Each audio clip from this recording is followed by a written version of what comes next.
பயணத்தை துவக்கி, தொடர்ந்து பயிற்சிகளை கற்றுத் தேர்ந்து, அருள்நிதியாகி 2017ல கத்தார் மன்றம் வந்து தொடர்ந்து இங்கேயும் பயிற்சிகளை கற்றுத் தேர்ந்து, இன்றைக்கு படிப்படியாக உயர்ந்து துணை பேராசிரியரா இருக்கிறார்கள் ஐயா அவர்கள். ஐயாவ பார்த்தீங்கன்னா, நம்ம சிஸ்டத்துல உள்ள யோகா ஃபார் ஹியூமன் எக்ஸலன்ஸ்ல டிப்ளமோ பட்டம் பெற்றவர். அவர் மட்டுமல்ல, அவரது வாழ்க்கை துணையும் இதில வந்து டிப்ளமோ பட்டம் பெற்றவர்கள். ஐயா வந்து ஒரு நல்ல பேச்சாளர். டோஸ்ட் மாஸ்டர் கிளப்ல வந்து பேச்சாளராகவும் இருந்திருக்கிறார்கள். அவர் வந்து பயிற்சிகளை கற்றுத் தேர்ந்து அதை கடைப்பிடிக்கிறது மட்டும் இல்லாம, வேதாத்திரிய சேவையிலும் தன்னை ஈடுபடுத்திக் கொண்டு, கத்தார் மன்றத்துக்கு தனது பங்களிப்பை வழங்கி வருகிறார்கள். தவம் நடத்தி கொடுப்பதாக இருக்கட்டும், சிந்தனை வழங்குவது, தீட்சை கொடுப்பது, அது மட்டும் இல்லாம அகத்தாய்வு, காயகல்பம் என்ற சிறப்பு பயிற்சிகள்லாம் வந்து அட்மினிஸ்ட்ரேஷன் சப்போர்ட் வழங்குவது என்று வாலண்டியரிங் சப்போர்ட்ல நிறைய வழங்கிட்டு இருக்காரு. இத்தகைய சிறிய அறிமுகத்தோடு ஐயா அவர்களை இன்றைய சிந்தனை வழங்குமாறு அன்போடு அழைக்கின்றோம்.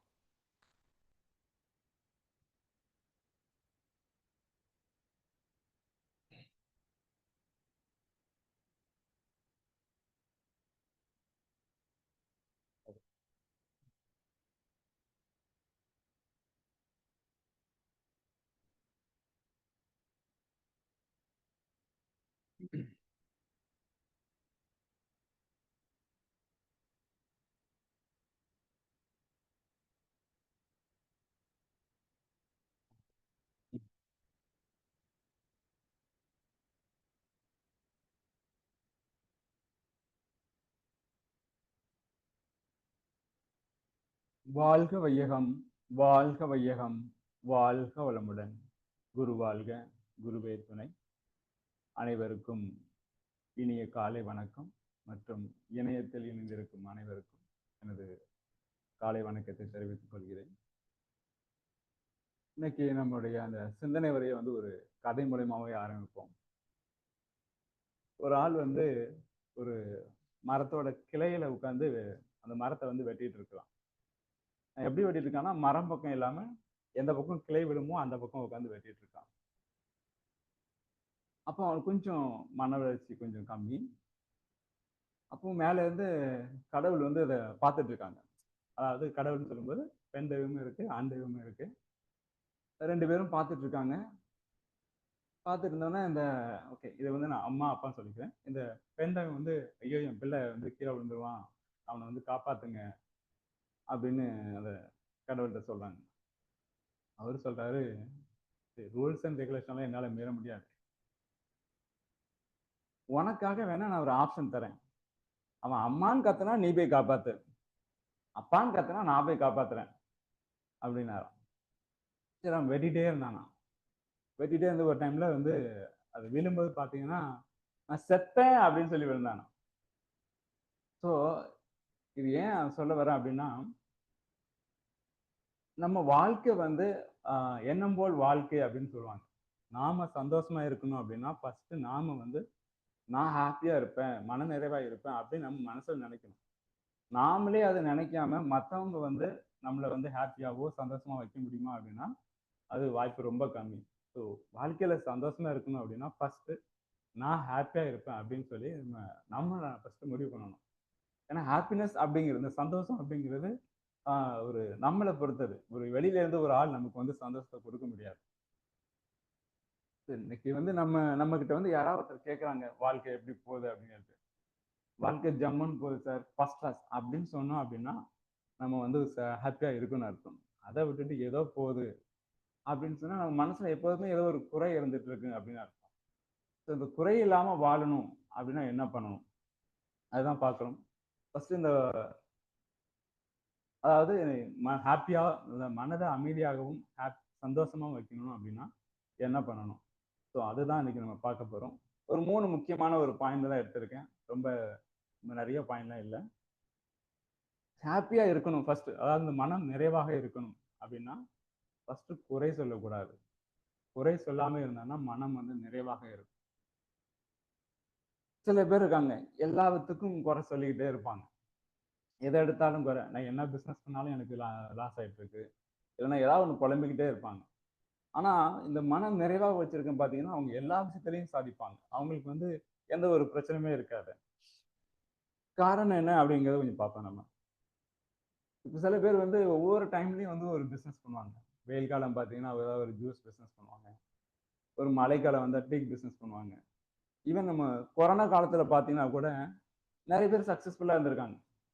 அந்த காலத்திலையும் அந்த கொரோனா காலத்திலையும் பிஸ்னஸை சக்ஸஸ்ஃபுல்லாக பண்ணி பணம் ஈட்டினவங்களும் நிறைய பேர் இருக்காங்க. ஏன் இப்போ வார் வருது, அதாவது நான் என்ன சொல்றேன்னா, ஒரு நேர்மறையான எண்ணம் இருந்தா எப்படி இருப்பாங்க அப்படின்னு சொல்றேன். வார் வருது, ஆனா அந்த டைம்ல கூட நிறைய பேர் வந்து பணம் ஈட்டாங்க. வார் வரக்கூடாது, நம்ம யாரும் வார் வரணும்னு நினைக்கிறது கிடையாது. ஆனா அதுல கூட நீங்க கொஞ்சம் நேர்மறையான இருந்தீங்க அப்படின்னா, நிறைய பேர் அந்த டைம்ல பார்த்தீங்கன்னா தங்கம் வந்து மேலே போகும். நீங்க தங்கம் வாங்கினீங்கன்னா அதுவும் மேலே போகும், நீங்க பணம் ஈட்ட முடியும். ஸோ அந்த மாதிரி ஒவ்வொரு விஷயத்திலையும், அதாவது ஆக்சுவலாக நம்ம வார் வரணும்னு நம்ம தங்கம் வாங்கணும் அப்படின்னு நினைக்கக்கூடாது. பட் எந்த மாதிரி காலங்கள்லையும் நம்ம நேர்மறையான ஒரு எண்ணத்துல இருக்கும்போது நம்மளோட வாழ்க்கையை வந்து நம்ம சந்தோஷமா வைக்க முடியும். யாருக்குமே வந்து வார் வரணும், கொரோனா வரணும் அப்படின்னு நம்ம விரும்புறது இல்லை. ஆனா வந்துடுச்சு அப்படின்னா அந்த டைம்லயும் நம்ம எப்படி இருக்குது அப்படிங்கிறத நம்ம வந்து ஒரு நேர்மறையா அப்ரோச் பண்ணும்போது வாழ்க்கையில எப்போதுமே ஒரு ஒரு அமைதி, ஒரு சந்தோஷம் அப்படிங்கிறது கிடைக்கும். ஒரு டைம் வந்து ஒரு 4 பேர் வந்து ஒரு குதிரை வண்டியில போயிட்டு இருக்காங்க. போயிட்டு இருக்கும்போது என்னாச்சுன்னா, ஒரு போற வழியில ஒரு சின்ன குழி. அந்த குழியில வந்து ஒரு குதிரை அந்த வண்டியோட வீல் மாட்டிக்கிச்சு. அதுல வந்து ஒரு 3 சோல்ஜர், அப்புறம் ஒரு படைத்தளபதி. இந்த 4 பேரும் போயிட்டு இருக்காங்க. இந்த 4 பேரும் இறங்கி அந்த வண்டிய 3 பேர் இறங்கி தள்ளுறாங்க. அந்த படைத்தளபதி சுத்தி சுத்தி வரான். "ஏய் தள்ளுங்கடா வண்டி போ மாட்டேங்குது. என்னடா வேலை பார்க்குறீங்க?" அப்படின்னு திட்டிட்டே இருக்கிறான். அப்போ பார்த்தீங்கன்னா, வண்டி மூவே ஆகுற மாரி இல்ல. அப்போ அங்கேருந்து இன்னொரு ஆள் வரான். அவன் ஒரு குதிரையில வரான். அப்போ சொல்றான், பார்த்துட்டு "என்ன பிரச்சனை?" அப்படின்னு கேட்குறான். நான் சொல்றேன், "நாங்க வந்து அந்த வண்டிய தள்ளுறத பார்க்குறோம். வண்டி மூவே ஆக மாட்டேங்குது." அப்படின்னு சொல்லிட்டு இருக்கான். அந்த படைத்தளபதி சொல்றான். அவன் சொல்றான், "நீ இறங்கி தள்ளினா வண்டி போயிருமே." அப்படின்றான். "நான் எப்படி இறங்கி தள்ள முடியும்? நான் வந்து ஒரு படைத்தளபதி. நான்லாம் இறங்கி தள்ள மாட்டேன்." அப்படின்னான். அப்போ இங்க வந்து ஒரு பிரச்சனை இருக்கு. ஆனா இவர் ஒரு சின்ன ஹெல்ப் பண்ணா அந்த வண்டி மூவ் ஆகும். உடனே அந்த குதிரையில வந்து சொன்னான்னா, இறங்கி அவன் என்ன பண்ணான்னா, சரி சொல்லிட்டு அவனு ஒரு ஒரு ஆள் சப்போர்ட் போட்டாலே அந்த வண்டி போயிரும். அவன் வந்து இறங்கி தள்ளி விட்டானாம். தள்ளி விட்டோனே அந்த வண்டி வெளிய வந்துருச்சு. அந்த ஆள் வந்து அந்த எல்லாரும் போறாங்க. அப்போ போகும்போது இந்த படைத்தளபதி கேட்கிறானா, "நீ யாரு?" அப்படின்னு கேட்கிறானாம். அவன் சொன்னான்னா, "நான் வந்து ஆப்ரஹாம் லிங்கன், இந்த அமெரிக்காவுடைய பிரசிடென்ட்." அப்படின்னு சொல்றான். ஸோ ஒரு உயர்ந்த நிலையில இருக்கவங்களுக்கு ஒரு நேர்மறையான எண்ணங்கள் நெறைய இருக்கும். அவங்க இருக்கனால தான் அந்த ஒரு நிலைமைக்கு வர முடியுது. எப்பவுமே ஒரு ப்ராப்ளம் வந்துட்டு அப்படின்னா, அத நம்ம குறைகள மட்டுமே பார்த்துட்டு இருந்தோம் அப்படின்னா, அந்த இடத்துல நம்ம வந்து ஒரு நம்மளால ஒரு அ என்ன சொல்றது? ஒரு அடுத்த லெவலுக்கு போக முடியாது. நம்ம மனசுலயும் குறை இருந்துட்டே தான் இருக்கும். மகிழ்ச்சியாவும் இருக்காது. ப்ராப்ளம் வருதா அத சார்ட் அவுட் பண்றதுக்கு என்ன ப்ராப்ளம் பார்க்கணும். அப்படி பார்க்கும்போது நமக்கு வந்து நம்ம ஒரு மனசுல வந்து ஒரு நிறைவும், சந்தோஷமும் கிடைக்கும்.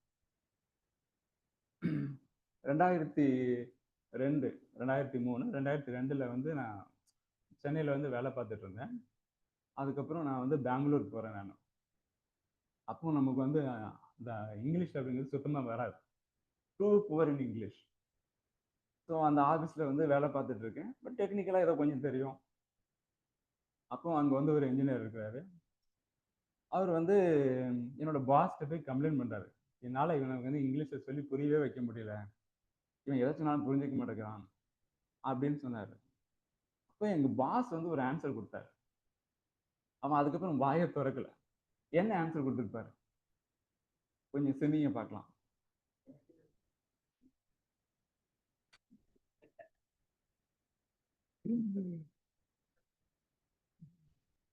இன்னும் கொஞ்சம். கரெக்ட்டா பக்கத்துல வந்துட்டீங்க. அவரு கரெக்ட்டா சொன்னாரு மிஸ்டர். அவர் என்ன சொன்னாரு அப்படின்னா, "அவனுக்கு எப்படி புரியுமோ அப்படி சொல்லு. அவன் புரிஞ்சுப்பான்" அப்படின்னாரு. அதாவது குறைகள் வந்து எல்லாத்துட்டயுமே இருக்கு. குறை இல்லாத மனிதரே கிடையாது.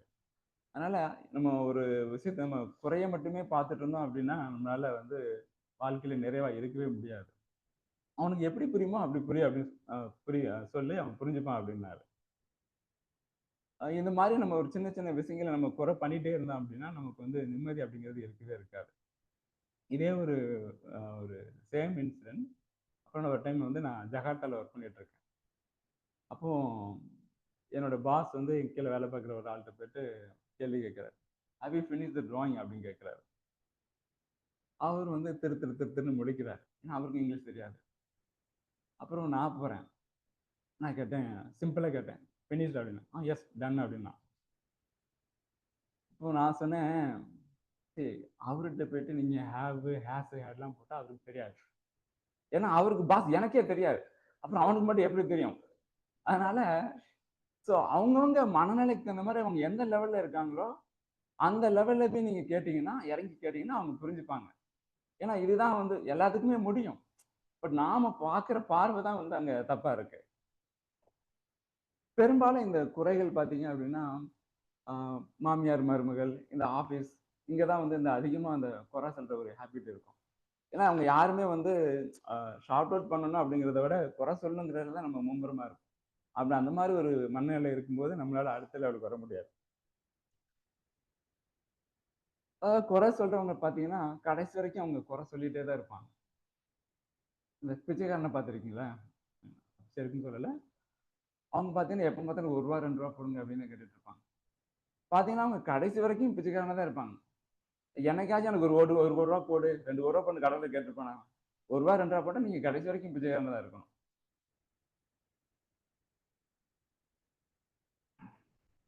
ஏன்னா, இந்த பிரபஞ்சம் வந்து நம்ம என்ன கேட்கிறோமோ, அப்படியே ஆகட்டும்னு சொல்லி ஏன்னா அது வந்து ரெடியா இருக்கு. குடுக்குறதுக்கு ரெடியா தான் இருக்கு.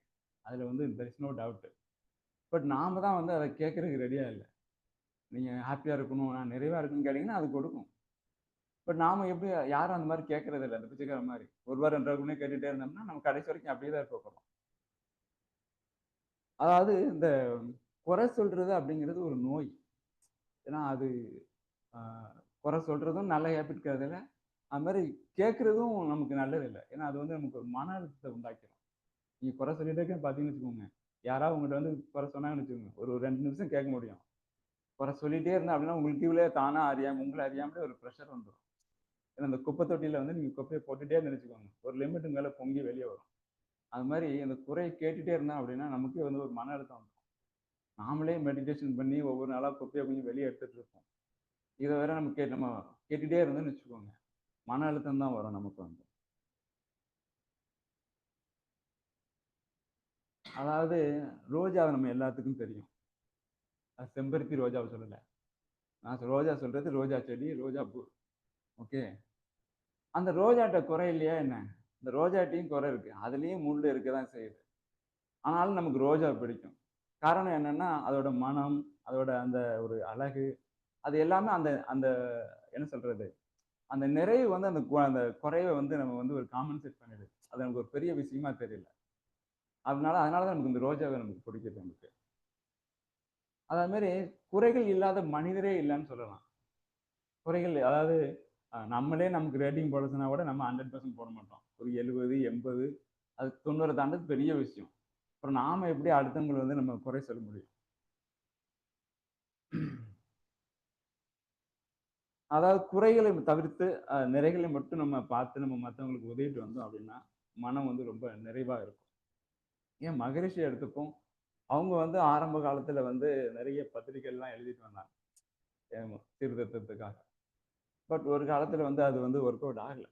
அதுக்கப்புறம் அட்லீஸ்ட் நம்ம ஒரு மனுஷனுக்காச்சும் ஒவ்வொரு தனி மனிதனுக்காச்சும் நம்ம வந்து இந்த தீட்சை கொடுத்து அவனை வந்து அவனுக்கு வந்து இந்த சமுதாயம் என்ன, இறைவன் என்ன, மத்தவங்களுக்கு துன்பம் விளைவிக்காம எந்த அளவுக்கு அவன வந்து மேம்படுத்த முடியுமோ, அந்த வகையில நம்ம போலாம் அப்படின்னு சொல்லி அவங்க இந்த ஒரு ஸ்டெப் எடுத்திருக்காங்க. ஏன்னா, அதுல ஒரு சாட்டிஸ்ஃபேக்ஷன்.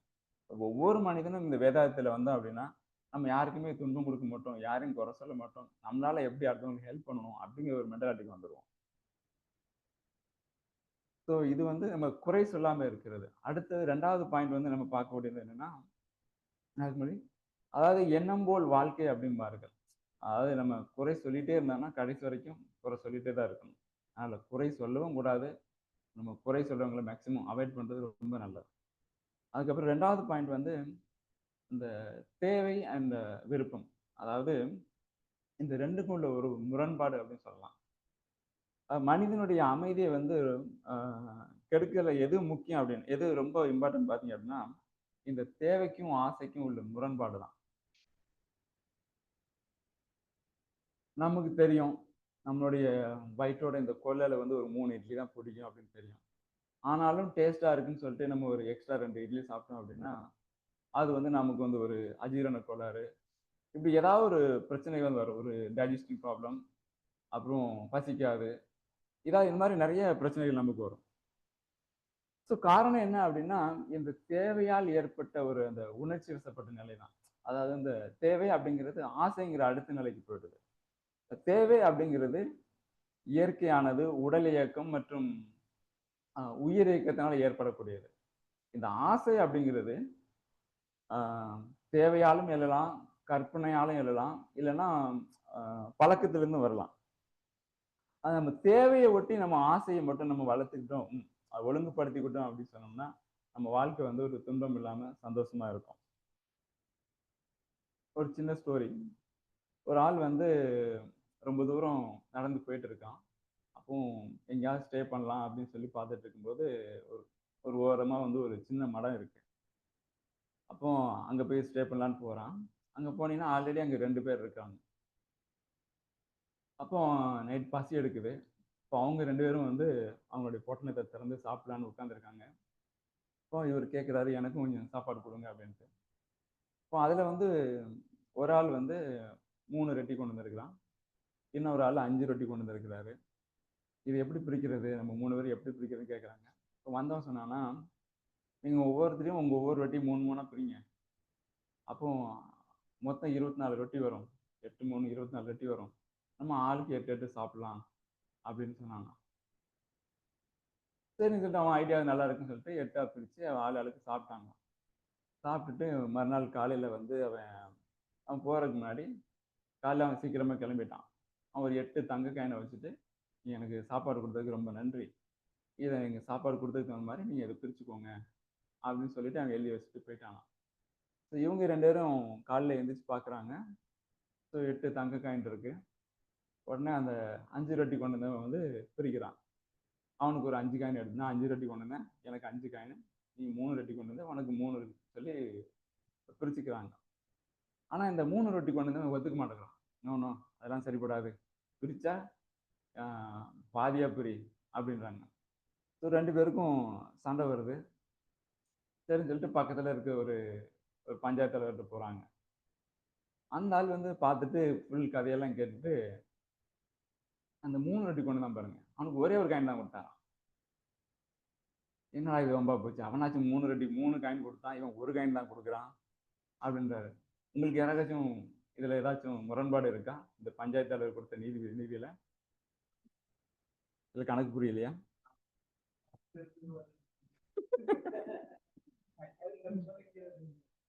ஓகே.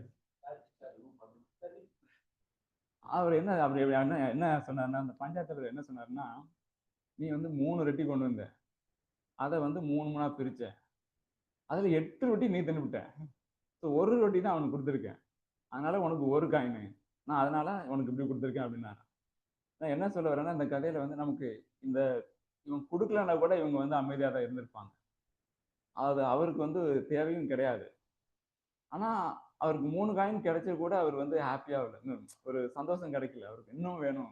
தேவையே இல்லாம ஆசை அப்படிங்கிற அடுத்த நிலைக்கு போயிட்டாரு. இந்த ஆசை தான் நம்மள வந்து நம்மள துன்பத்துக்கு வந்து உள்ளாக்கிருது நமக்கு வந்து. அது மாரி இந்த இந்த உலகுல பார்த்தீங்க அப்படின்னா, நாம இருக்கறதுக்கு முன்னாடியே நெறைய பேர் வந்திருக்காங்க. அப்புறமும் வந்துட்டு இருக்காங்க. நாம பிறந்த பிறகும் வந்துட்டு இருக்காங்க. இப்ப நாம போனதுக்கு அப்புறமும் நெறைய பேர் இங்க வருவாங்க. ஆனா, இங்க ஒருத்தர் ஒருத்தர் நம்ம வாழணும் அப்படின்னா, இங்க நட்பு அப்படிங்கிற ஒரு விஷயம் வந்து நமக்கு வந்து ரொம்ப ஹெல்ப்ஃபுல்லா இருக்கும். ஒரு குறிப்பிட்ட இடத்துல இருக்கும்போது, இப்ப நாமெல்லாம் இங்க இருக்கோம் அப்படின்னா, நம்ம ஒருத்தர் ஒருத்தர் உதவி வரணும். இந்த நட்பு அப்படிங்கிறது ரொம்ப உதவியா இருக்கும். இத வந்து உண்மையா இந்த உண்மைய புரிஞ்சுக்கிட்டவங்க வந்து நட்பு நலத்த வளர்த்து, அவங்க வாழ்க்கையில இன்பத்த அனுபவிச்சுட்டு இருக்காங்க. இத புரியாதவங்க வந்து அத உருக்குலைத்து துன்பத்த அனுபவிச்சுட்டு இருக்காங்க. அது எப்பேர்ப்பட்ட பிரச்சனைகளையும் வந்து தீர்க்கக்கூடிய வந்து ஒரு கூர்மை வந்து எல்லா மனிதர்களுக்கும் அந்த அறிவுங்கிறது எல்லா மனிதருக்கு உள்ளேயும் இருந்துட்டு தான் இருக்கு. யாருக்குமே அது இல்லன்னுலாம் சொல்ல முடியாது. ஆனா அத யாரும் தீர்க்கணும் அப்படிங்கிற ஒரு இதுல போறதில்ல. அவங்களோட ஈகோ, அவங்களோட ஆசை இந்த மாரி ஏதாவது ஒண்ணு அவங்கள தடுத்துருது. இது வந்து ஒரு ஒரு அதாவது மேக்ஸிமம் வந்து இந்த பிரச்சனை வந்து தேவைகள் மூலமா தான் ஆரம்பிக்கும். அதுல நம்ம ஆசைய மட்டும் நுழைய விட்டுறக்கூடாது. ஒரு கேரளால நடந்த ஒரு உண்மை சம்பவம். அந்த அது வந்து ஒரு மலைப்பகுதி, காட்டுப்பகுதின்னு சொல்லலாம். அங்க வந்து அந்த காட்டுலேருந்து ஒரு புலி வந்து அந்த ஊருக்குள்ள வந்திருக்கு. சாப்பிடுறதுக்காக. ஏதாவது இரை கிடைக்குமா அப்படின்னு பார்க்குறதுக்கு. ஒரு நாய் வந்து அங்க கண்ல பட்டிருக்கு. அப்போ தொரத்திட்டே வந்திருக்கு. பார்த்தீங்கன்னா, இந்த 2ம் வந்து ஒரு டைம்ல வந்து ஏதோ ஒரு குழியில வந்து மாட்டிக்கிச்சு.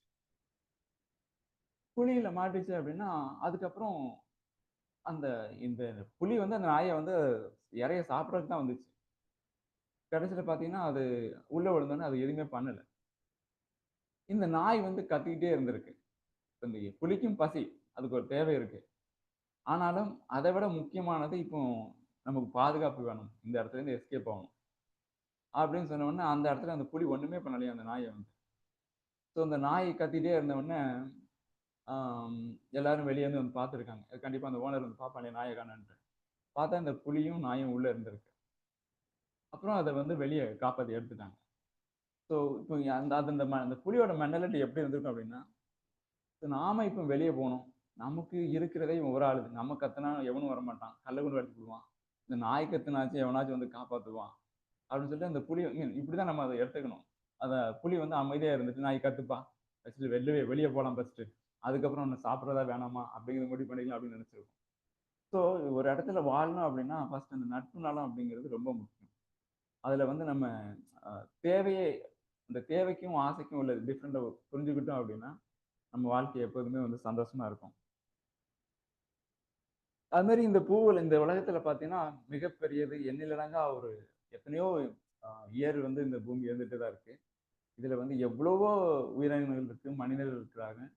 ஆனா இது எல்லாத்தையும் எல்லா ஜீவன்களும் வர்றதுக்கு முன்னாடியே வந்து இந்த அ உலகுல பார்த்தீங்க அப்படின்னா, எல்லா ஜீவனுக்கும் தேவையான உணவு வந்து இந்த பூமி எல்லாம் அரேஞ்ச் பண்ணிட்டு தான் வந்து அப்புறமா தான் இந்த ஜீவராசிகளையே படைக்குது.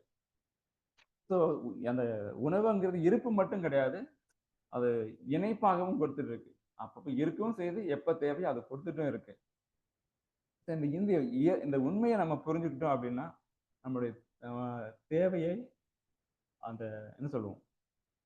தேவையை ஒட்டியதாகவே நம்ம ஆசைய வைத்துக் கொண்டோமானால், நமக்கு வாழ்க்கையில எப்போதும் மகிழ்ச்சியும், அ நிறைவும் மகிழ்ச்சியும் இருந்து கொண்டே இருக்கும். கடைசியா ஒரு பாயிண்ட் வந்து தொண்டு. அதாவது பிறருக்கு உதவி பண்ணுதல். தொண்டு அப்படிங்கிறது வாழ்க்கையில எப்பொழுதுமே நம்ம ஆனந்தமாக இருக்கணுமா, அதுக்கு வந்து முக்கியமான வழி வந்து தொண்டு தான்.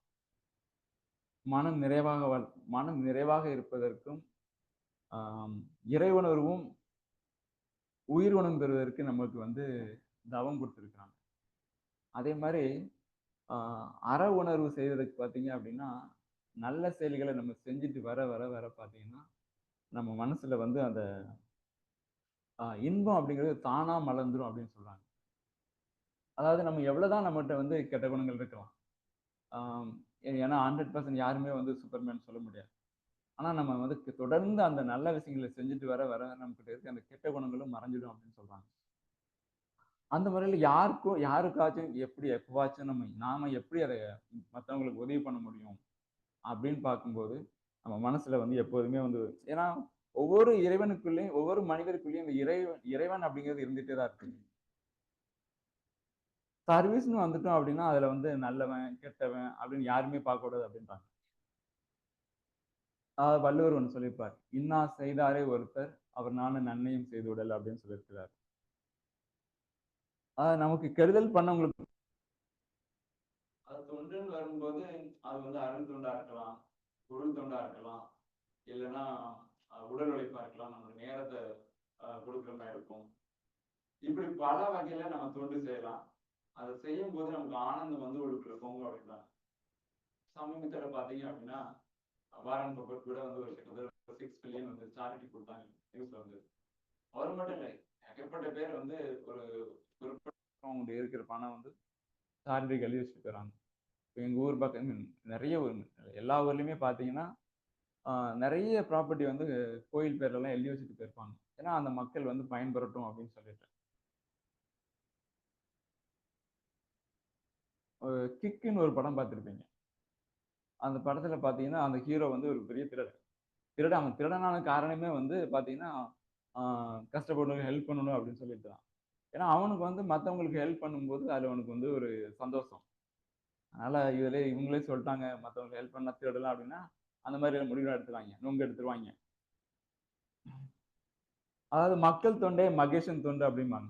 ஏன்னா, ஒவ்வொரு உயிருக்குள்ளேயும் இறைவன் வந்து இருந்துட்டு தான் இருக்கிறான். மகரிஷியே இந்த மார்க்கத்த தொடங்குறதுக்கு முக்கிய காரணம் என்னன்னா, ஒவ்வொரு உயிர் உய்வதற்கு என்னால என்ன பண்ண முடியும்? ஸோ அதனால தான் இந்த அவங்க ஏன்னா அவங்களுக்குள்ள ஒரு சாட்டிஸ்ஃபேக்ஷன், ஒரு சந்தோஷம், ஒரு நிறைவு. எல்லா மனிதனும் சந்தோஷமா வாழணும் அப்படின்னா.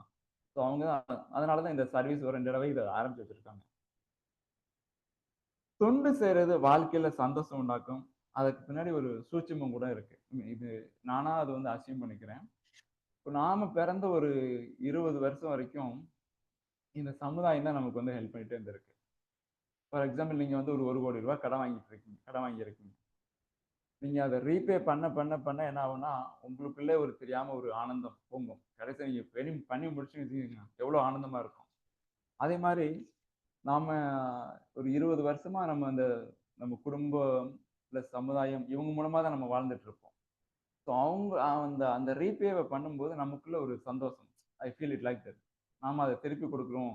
அதனால நமக்கு சந்தோஷம் வருதுன்னு நான் அந்த மாரி ஒரு அசைன் பண்ணி வச்சிருக்கேன். ஸோ எந்த அளவுக்கு நாம வந்து அத நம்ம மத்தவங்களுக்கு உதவி பண்றோமோ, அந்த அளவுக்கு நம்ம மனசுல வந்து ஒரு நிறைவும், சந்தோஷமும் கிடைக்கும். அதாவது தொண்டு அப்படிங்கிறது இன்னொருத்தர்லேருந்து நமக்கு கிடைக்கும். சர்வீஸ் அப்படிங்கிறது, உதவி அப்படிங்கிறது இன்னொருத்தருக்கு நமக்கு கிடைக்கும். நம்மகிட்ட இருந்து இன்னொருத்தருக்கு கிடைக்கும். ஸோ இப்படிதான் அது வந்து மாறி மாறி போகுமே தவிர, ஆ நம்ம பண்ணவங்களுக்கே திருப்பி பண்ணணும் அப்படிங்கிறது ஒண்ணும் கிடையவே கிடையாது. அதனால வாழ்க்கையில மனநிறைவும், மகிழ்ச்சியும் வேணும் அப்படின்னா, ஃபர்ஸ்ட்டு குறை கூறாமல் இருக்கணும். அப்புறம் ஆசைய வந்து தேவையை ஒட்டி வளர்த்துக் கொள்ள வேண்டும். அப்புறம் முடிந்த அளவுக்கு நம்ம தொண்டாற்றணும். இந்த 3யும் நம்ம தொடர்ந்து செஞ்சுட்டு வந்தோம்னா, உங்க வாழ்க்கையில எப்போதும் மனநிறைவும், மகிழ்ச்சியும் இருக்கும் என்று கூறி